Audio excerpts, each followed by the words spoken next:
Hello student, आज मैं आप लोगों के लिए कक्षा 12th के जो विद्यार्थी हैं उनका न्यू चैप्टर यूनिट 3 मानव कल्याण में सूक्ष्म जीव, उसका जो सेकंड लेसन है मानव कल्याण में सूक्ष्म जीव, उस पर किस तरीके से अभी तक बोर्ड में प्रश्न पूछे गए हैं उनका वीडियो में लेकर आई हूँ। 5 नंबर का लॉन्ग क्वेश्चन किस तरीके से आपका बोर्ड में पूछा जाता है। क्वेश्चन पहला, सूक्ष्म जीव क्या है? सूक्ष्म जीवों की भूमिका का वर्णन कीजिए। अथवा में खाद्य उत्पाद में सूक्ष्म जीवों की क्या उपयोगिता है, विस्तार से समझाइए। फिर तीसरा जो आपका क्वेश्चन है वो मानव कल्याण में सूक्ष्म जीव के महत्व का संक्षेप में वर्णन कीजिए। ये आपका तीसरा क्वेश्चन है। अब तीनों क्वेश्चनों का जो आंसर है वो आप लोगों का एक ही है। और अगर क्वेश्चन इस तरीके से आता है कि सूक्ष्म जीवों की भूमिका का वर्णन कीजिए, तो आपको जितनी हेडिंग मैं इस फर्स्ट वाले क्वेश्चन में बताऊंगी वो सारी हेडिंग थोड़ी थोड़े शब्दों में कंप्लीट लिखनी होगी। अगर प्रश्न इस तरीके से आता है कि खाद्य उत्पादन में सूक्ष्म जीवों की क्या उपयोगिता है, विस्तार समझाइए, तो केवल खाद्य उत्पादन में जो सूक्ष्म जीवों की भूमिका है खाद्य पदार्थों में, बस वही आंसर राइटिंग में आप लोगों को लिखना है। अगर सूक्ष्म जीवों की पूरी भूमिका पूछी जाती है तो सारी हेडिंग जो इस लेसन में आती हैं आपको पूरी फॉलो करनी पड़ेगी। अब सबसे पहले सूक्ष्म जीव होते क्या हैं, सूक्ष्म जीव कहते किन्हें हैं हम? तो सूक्ष्म जीव आपके ऐसे जीव हैं जिन्हें हम नग्न आंखों से नहीं देख सकते हैं, वह जिनके अध्ययन के लिए हमें माइक्रोस्कोप की आवश्यकता पड़ती है। तो ऐसे जीवों को हम क्या कहते हैं? सूक्ष्म जीव कहते हैं। अब आंसर राइटिंग में देखिए, सबसे पहले मैंने सूक्ष्म जीव लिखा हुआ है। सूक्ष्म जीव माइक्रोब्स ऐसे जीव जिन्हें नग्न आंखों से नहीं देखा जा सकता है, वह जिनके अध्ययन के लिए सूक्ष्मदर्शी की आवश्यकता होती है, सूक्ष्म जीव कहलाते हैं। अगर सूक्ष्म जीव क्या है आपसे पूछा जाता है तो ये परिभाषा आप लोग। सूक्ष्म जीवों में विषाणु, जीवाणु, प्रोटोजोअन्स, ईस्ट, कवक तथा शैवाल आते हैं। सूक्ष्मजीवों का अध्ययन सूक्ष्म जैविकी या सूक्ष्म जीव विज्ञान कहलाता है। तो जो हम सूक्ष्मजीवों का अध्ययन करते हैं वो क्या कहलाता है? माइक्रोबायोलॉजी। एंटोनी वॉन लीवेवहेर को सूक्ष्म जैविकी का पिता, फादर ऑफ माइक्रोबायोलॉजी कहा जाता है।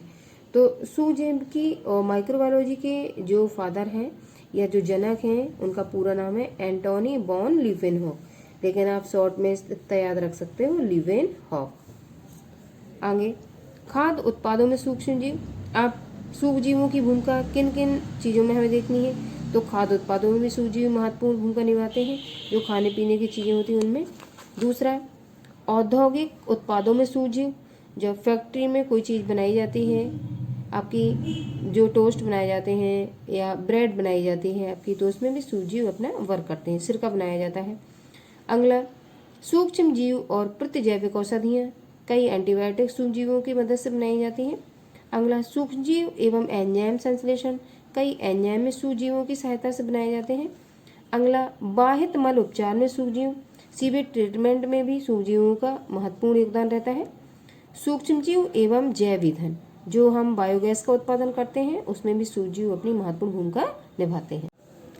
अगला, जैव नियंत्रक के रूप में सूक्ष्म जीव, बायो कंट्रोलर्स, जो पेड़ पौधे आपके विषाणु के द्वारा होने वाले रोग से खराब हो रहे हैं या जीवाणु के द्वारा होने वाले रोगों से खराब हो रहे हैं तो उनको बायो कंट्रोलर्स भी हम कहते हैं। तो इन सूक्ष्मजीवों को जो नुकसान कर रहे हैं या नुकसान फसलों को पहुंचा रहे हैं, उनके कंट्रोल करने के लिए जो जैव नियंत्रक होते हैं उनमें भी सूक्ष्मजीव महत्वपूर्ण भूमिका निभाते हैं।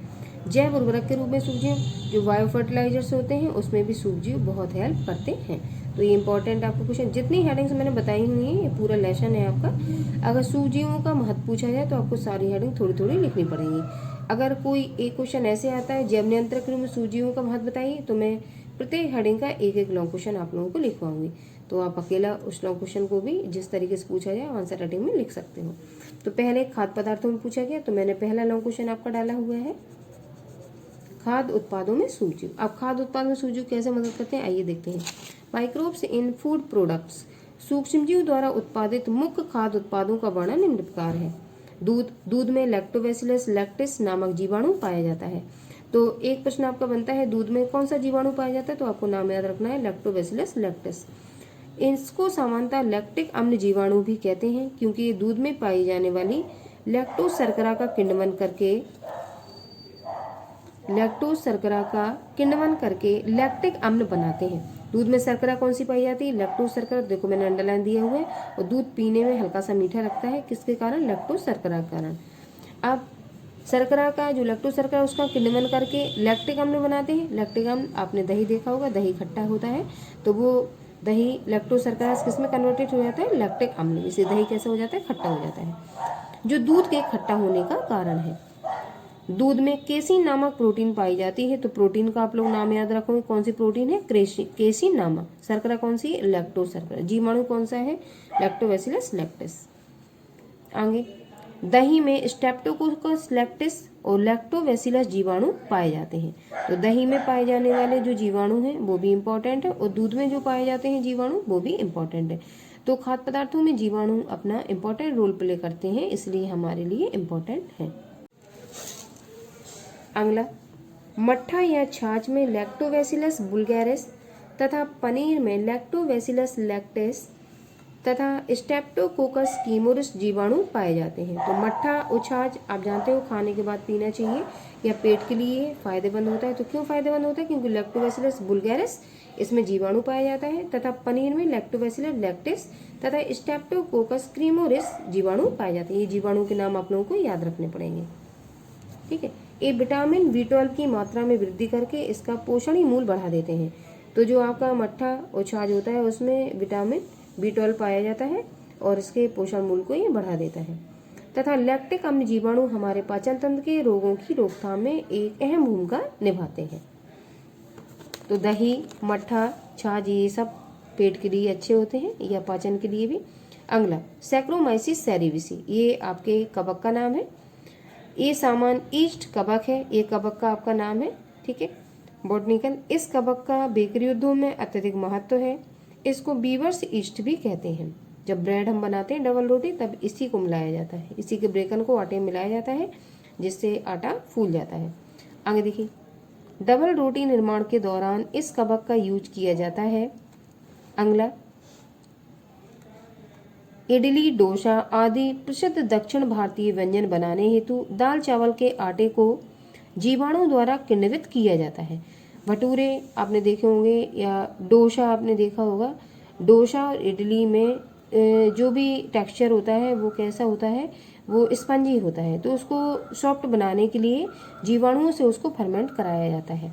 जैसे कि ब्रेड भी आपकी सॉफ्ट होती है, तो उसको भी फर्मेंट किया जाता है। क्या मिलाया जाता है? Saccharomyces cerevisiae. ये ईस्ट का बॉटनिकल नेम है आपका, इसी को हम बीवर्स ईस्ट भी कहते हैं। इसके लिए ल्यूकोनोस्टॉक तथा स्ट्रेप्टोकोकस जीवाणुओं का उपयोग किया जाता है। तो जो आपके ये ल्यूकोनोस्टॉक तथा स्ट्रेप्टोकोकस जीवाणु हैं, ये आपके उपयोग में लाए जाते हैं जब आप डोसा और इडली बनाते हो तब। विभिन्न प्रकार के अचार व अनेक ऋतुओं में सरलता से उपलब्ध सब्जियों जैसे गाजर, गोभी, मूली, सलजम आदि को भी लैक्टिक अम्ल जीवाणु द्वारा परिरक्षित करके लंबे समय तक उपयोग के लिए रखा जाता है।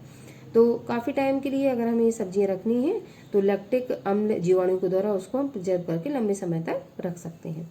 अगला, सूक्ष्म जीवों के प्रयोग भोजन को सूक्ष्म जीवों के प्रयोग द्वारा किण्वन से तैयार सॉस का प्रयोग भोजन को स्वादिष्ट बनाने के लिए किया जाता है। जैसे सोया सॉस, सभी जानते हैं सोया सॉस का यूज भोजन में किया जाता है, और वो किससे तैयार किया जाता है? सूक्ष्म जीवों के माध्यम से। अगला, सोयाबीन के किण्वन से जापान में टोफू, चीन में शुफू तथा इंडोनेशिया में टेम्पे तैयार किया जाता है। ये वहाँ के आपके स्वादिष्ट व्यंजन हैं जो सोयाबीन को फर्मेंट करके जापान में तैयार किए। तो जापान में टोफू बनाया जाता है, चीन में शुफू बनाया जाता है तथा इंडोनेशिया में टेम्पे तैयार किया जाता है। तो खाद्य पदार्थों में जो हम भोजन में चीज़ों को यूज करते हैं उनमें सूक्ष्म जीवों का इम्पोर्टेंट रोल होता है। सूक्ष्म जीवों का उपयोग करके ही हम बहुत सारे खाद्य पदार्थों को तैयार करते हैं जो हमारे दैनिक जीवन में इम्पोर्टेंट रोल प्ले करते हैं। तो ये लॉन्ग क्वेश्चन आपका एक फिनिश हो गया। खाद्य पदार्थों में सूक्ष्म जीवों की महत्वपूर्ण भूमिका आपको बतानी थी, तो मैंने ये पूरा आपको क्लियर करवा दिया। अब इसके बाद इसकी जो दूसरी हेडिंग मैंने डलवाई हुई उसका दूसरा लॉन्ग क्वेश्चन मैं दूसरे वीडियो में लेकर आऊँगी। ये आपके टोटल 8 हेडिंग है, तो इसका मतलब है पूरा लेसन आपका 8 लॉन्ग क्वेश्चन आपके इससे बनेंगे। और सरल सा लेसन है, जो शिव जीवों के आपके नाम है बस आपको वो याद करके रखना है, क्योंकि उनके बिना आप आंसर राइटिंग नहीं कर सकते हो।